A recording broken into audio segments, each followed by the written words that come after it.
नमस्कार, मी पंजाब डक. तुमच्या कोल्हापूर जिल्हा, सातारा जिल्हा, सांगली जिल्हा या भागामध्ये आणखी 2-3 दिवस थोडं सरी चालू राहतील. पण तुम्हाला सांगतो की तुम्ही काय करा, 8 तारखेपर्यंत 8 ऑगस्टपर्यंत शेतीचे कामं करून घ्या.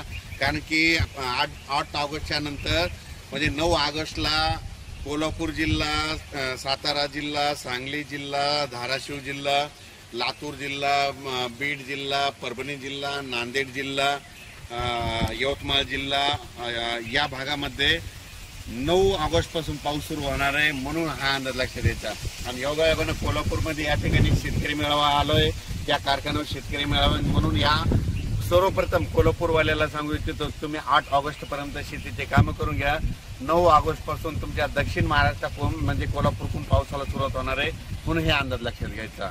पण तुम्हाला एक सांगतो की विदर्भ, मराठवाड्यातल्या शेतकऱ्यांनी काय करायचं, पूर्व विदर्भ, पश्चिम विदर्भ, तुम्ही काय करा, शेतीचे कामं 8 ऑगस्टपर्यंत शेतीचे कामं करून घ्या. फवारण्या करून घ्या. सोयाबीनला देखील फवारण्या करा. कापसाला देखील खत घालून घ्या. त्याच्यानंतर ज्या ठिकाणी सोयाबीनमध्ये पाणी साचलं तिथं सुपर फॉस्फेट टाका, कारण की तिथलं पाणी आटून जातं. कापसामध्ये पाणी साचलं असलं तर तिथं देखील सुपर फॉस्फेट टाका, तिथलं आटून जातं. आणि तुमचे कापस ओंबळत असेल तर काय करा, त्या कापसाच्या बुडाला पाय द्या. पाय दिल्याच्या नंतर तुमची ती मर देखील थांबते. म्हणून हे लक्षात घ्यायचं. पूर्व विदर्भ आणि पश्चिम विदर्भामध्ये सांगायचं झालं तर 8 ऑगस्टपर्यंत आता हवामान कोरडं राहणार आहे. सूर्यदर्शन होणार आहे. 9 ऑगस्टपासून परत पावसाला सुरुवात होणार आहे. आणि विदर्भामध्ये, पूर्व आणि पश्चिम विदर्भामध्ये 10, 11, 12, 10 ऑगस्ट ते 14 ऑगस्ट दरम्यान पश्चिम विदर्भ आणि पूर्व विदर्भामध्ये पाऊस सुरू होणार आहे. म्हणून हा अंदाज लक्षात घ्यायचा.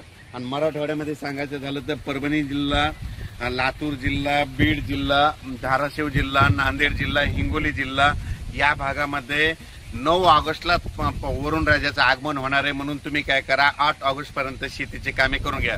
त्याच्यानंतर राहिला जालना जिल्हा, संभाजीनगरकडे 11 ऑगस्टला तिकडल्या भागामध्ये पाऊस येणार आहे. म्हणून हे अंदाज लक्षात घ्यायचा. त्याच्यानंतर जळगाव जिल्हा, नाशिक जिल्हा, धुळे, नंदुरबार, नगर, अहिल्यानगर, त्याच्यानंतर पुणे या भागामध्ये 11 ऑगस्टपासून ते 16 ऑगस्टच्या दरम्यान तिकडे परत पाऊस येणार आहे. म्हणून हा अंदाज लक्षात घ्यायचा.